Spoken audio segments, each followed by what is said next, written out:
Zoya. Sebelum ngobrol sama Mbak Zoya, kita infokan sekali lagi buat teman-teman yang punya skill bermain musik, mau main drum, vokal, nyanyi atau bass.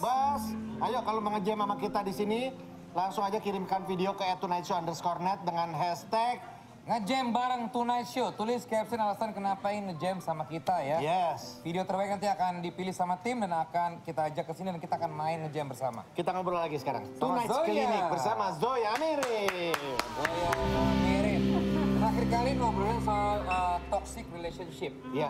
Oke, sekali ini kita akan ngobrolin soal sakit hati, patah hati, hati hancur berantakan tak karuan ya. Tadi Denira tadi Happy Asmara cerita ya soal patah hati. Denira juga mengalami bahkan ya? dengan kejadian yang tidak mengenakan ya. Gimana Mbak Zoya kalau patah hati normalnya seperti apa? Udah berlebihan, dikatakan berlebihan kalau seperti apa? Ya, sebenarnya seringkali yang nggak normal dulu ya. Patah hati itu selalu maunya di skip. Di skip? Di fast forward, dicepetin, dilewatin aja gitu. Udah nggak usah dipikirin. Jadi kalau misalnya itu kita misalnya patah hatinya pacaran ya, bukan kehilangan orang gitu. Kita cari orang lain yang buat ngelupain.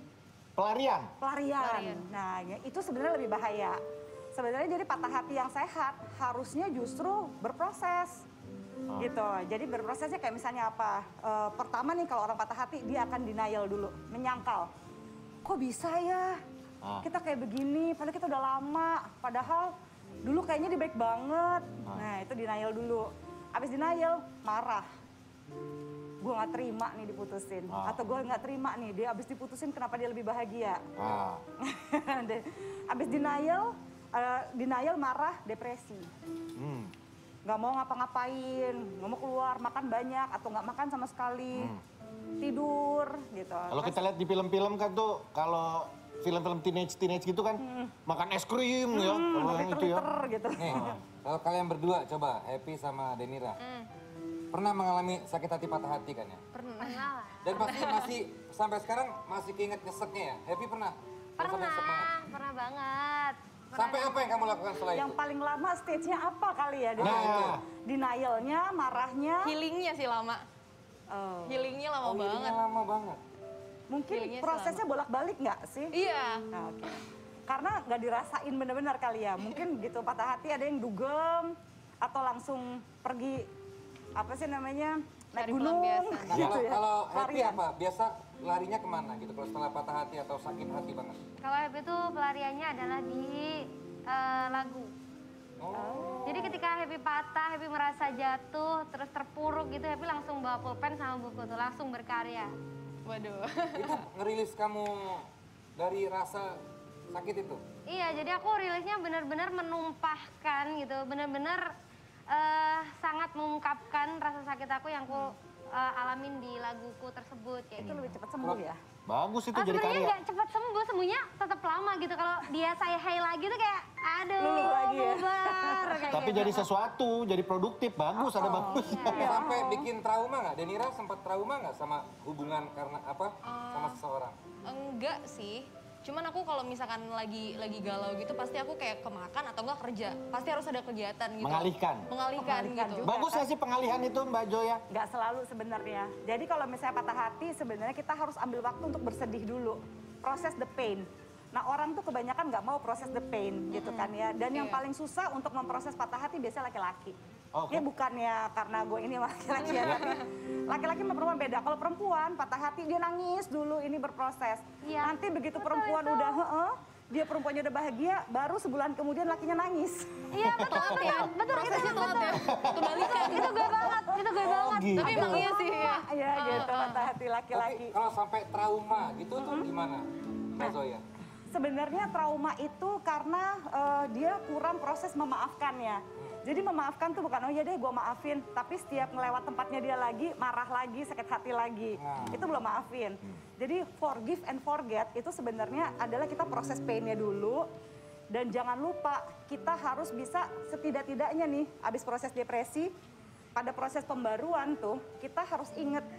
Kadang-kadang kita harus memaafkan orang karena atau memaafkan diri kita sebelum memaafkan orang. Karena kita sudah mencintai orang yang salah. Wow. Itu yang kadang-kadang orang, saya mau maafin dia. Lu udah maafin diri lu belum? Gitu. Mungkin kita nggak bisa milih sama siapa kapan kita jatuh cinta ya.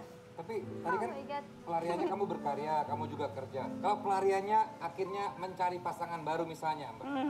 Kasian nggak sama yang Pasangan barunya? Pasangan baru ini? Bukan cuma pasangan baru, sebenarnya kasihan sama diri kita sendiri juga kan.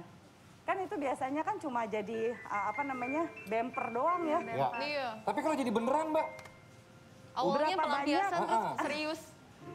Ada sih yang jadi beneran, tapi nggak panjang biasanya. Karena kan tetap perasaan untuk jatuh cinta kan butuh proses. Dia belum kelar patah hati nih. Takutnya begitu dia sama yang baru, meskipun jadian atau bahkan sampai menikah, nah biasanya gampang ke-trigger tuh. Jadi ada masalah kecil jadi besar gitu. Karena belum tuntas yang sebelumnya.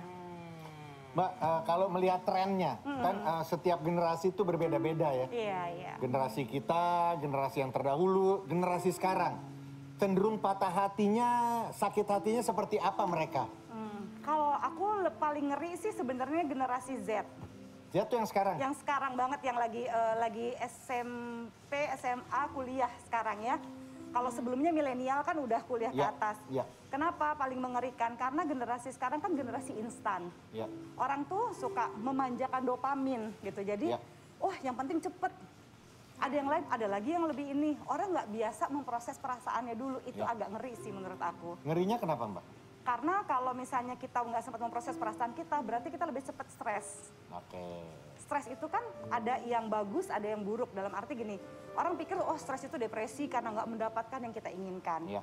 Padahal misalnya dari nggak punya duit banyak, kan stres juga loh. Iya. Banyak yang berubah, makanya ada OKB. Iya.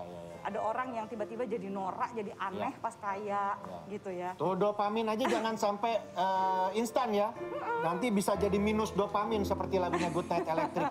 Ya oke. Kita juga akan bacakan curhatan dari Tonight Lovers yang udah ngirimin ke Instagram kita. Akan dibacakan oleh Hesti Enzi, silakan. Oke, ini udah ada beberapa dari Tonight Lovers yang mengirimkan curhatannya, akan kita bacakan ya. Yang pertama coba kita lihat Ini harusnya curhatannya. si Enzi tukeran sama gua nih soal cerita-cerita patah hati ya. Ya, dia banyak pertanyaan pasti. Nanti bisa sambil nanya kok, tenang aja. Oke, kita baca dulu ya curhatan pertama ya. For, setelah patah hati lalu melakukan proses healing bersama orang lain atau pacar baru. Oh ini sebenarnya tadi udah terjawab ya? Iya. Sehat atau enggaknya, mungkin next kali ya, coba kita lihat. Next. Tadi udah terjawab itu. Yang ini ada Ardela Adel. Bagaimana cara membangkitkan lagi rasa cinta kepada pasangan ketika sudah berada di ambang mati rasa? Nah, itu. Biasanya udah mulai hubungan yang udah lama, bosen. Gimana sih cara biar ada cinta lagi? 6. Kalau mati rasa itu kan ada dua hal. Ya memang udah nggak bisa diterusin, atau mati rasanya karena terlalu banyak sakit hatinya.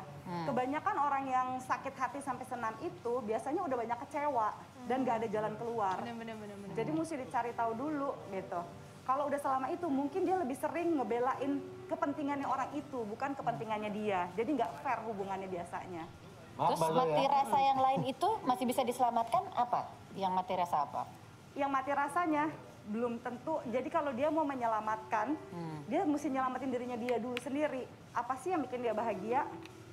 Pantes nggak diperjuangin lagi? Ini kayaknya topiknya agak gimana ya, teman-teman di situ pada diam, ada yang begini. Kenapa? Kalian kenapa? Tisu. Ambil beneran ya. Coba kita masih ada lagi ya. Ji mau nanya apa tuh dari tadi? Ji nanya. Soal patah hati, Ji. Apa Kak? Lu kayaknya trauma dengan hubungan-hubungan lu sebelumnya kan? Ada. Dia nggak trauma, dia jago untuk mematahkan hati seseorang dia. Enggak. Itu nggak boleh juga ya Mbak gitu. Enggak ada, emang iya siapa gue tanya. Sebut ya. Siapa? Kalian ada yang mau ditanyakan lagi? Ada Nira, ada yang mau ditanyakan? Ada bisa Asmara? Udah terjawab semua sih. Bagus. Oh mungkin aku ada pertanyaan. Nah kan, Ketika kita udah mulai ngerasa nyaman sendiri, kayak ya udah kayak gue single juga gue happy. Ya, itu sesuatu yang baik atau gimana? Nggak, iya gimana maksudnya sampai akhirnya udah di posisi nyaman terus kayak misalkan ada orang yang baik datang ke kita jadinya kayak mental aja gitu. Gitu. Iya sih, itu bisa jadi pertanyaan juga sih. Jadi kayaknya negative thinking terus gitu. Negatif Bukan thinking. sebenarnya kayak mental ya aja ada yang gitu. negative thinking, ada yang kayak gue nggak ngerti gak sih jadi kayak Ya males udah, jatuh cinta. jadi kayak perjuangannya kurang ya kan? Ya udah Gitu sibuk ya? sendiri gitu sama kayak misalkan aku udah ya udah sibuk kerja apa gitu. Itu gimana tuh, Bu? Gak apa-apa sih, cuma yang penting kayak gini tuh, yang penting ini bukan proses yang belum selesai. Kayak misalnya ada kadang-kadang nggak mau begitu karena sebenarnya masih berharap ada orang lain yang mau balikan. Mesti jujur sama diri sendiri ya. Ayolah, siapa tuh membalikan anjing? Gak ada ya. Siapa tuh? Gak ada. Enzak anti balikan nama. Ya, satu itu mungkin masih berharap di jauh dalam hati. Kedua, kalau misalnya memang menikmati proses itu berarti jangan nurunin standar juga gitu ya. Kalau misalnya kenyamanan kamu udah oke, kenapa kita mesti asal terima orang aja? Kita pergi ke supermarket aja milih bawang aja milih gitu, apalagi pasangan hidup ya. Betul. Yang pasti jangan nurunin standar kalau belum dapat parkir loh. Iya, itu moto. Betul. Berarti nggak ada salahnya ya Mbak buat para single-single kalau dia mau nambah value di dirinya dia. Nggak Iya, apa-apa kan kita sebagai iya. perempuan punya high standard gitu kayak nggak apa-apa. Iya, kita punya standar, terus dia juga nggak bisa menuhin, kan capek juga kalau ngurusin orang lain terus kan. Gitu. Oke. Kenapa sih? Enggak nih, si Vita tiba-tiba, dia tadi gini-gini, gue kaget. Kenapa sih? Masih ada pertanyaan dari Tonight Lovers mungkin? Ada lagi. Nah, soalnya topiknya ini relate mungkin buat anak-anak sekarang. Tadi saya setuju banget sama Mbak Zoya bilang, Gen Z yang dimana ya mengerikan juga ya. Generasi instan. Generasi instan yang Mbak Zoya bilang, berakhirnya end up-nya bisa mungkin suicide dan Iya, lain. Itu worst condition-nya Iya. banget ya. Bener. Karena itu yang harus kita pikirkan juga dan kita edukasi ke teman-teman adik-adik Kenapa kita. bisa sampai suicide? Karena sakit hati. Pain-nya kan banyak nih. Iya. Terus di skip. Enggak gitu kan. Terus dia jalanin seolah-olah dia bahagia. Pura-pura bahagia juga pegel loh. Iya. Gitu, sebenarnya pura-pura bahagia. Tahu-tahu semua sakit yang di sini ketimpa abis-abisan. Terus dia overwhelmed. Aduh, sumpek nih. Nggak ada jalan keluar. Udah gue bunuh diri aja. Gitu. Oke. Ya, Jadi hidup ini kayaknya diproses. rumit juga ya Mbak, hidup itu ya. Ya, Hidup jangan nggak bikin rumit, manusia yang membuatnya menjadi rumit. Iya, setuju. Oke. Terima kasih Mbak Zoya. Jadi ada mungkin untuk Tonight Lovers yang ada di rumah yang sedang merasakan sakit pedih hatinya yang saat ini mungkin lagi mereka rasakan, kira-kira ada statement mungkin untuk membuat mereka agak sedikit Closing statement tenang dari gitu. seorang Zoya lah. malam Oke. hari ini. Pertama, udah nggak apa-apa, dinikmatin sakit hatinya. Ride the wave. Ya, jadi ride the wave. Jadi menangislah di saat kita sedih, sehingga kita bisa ketawa di saat kita bahagia.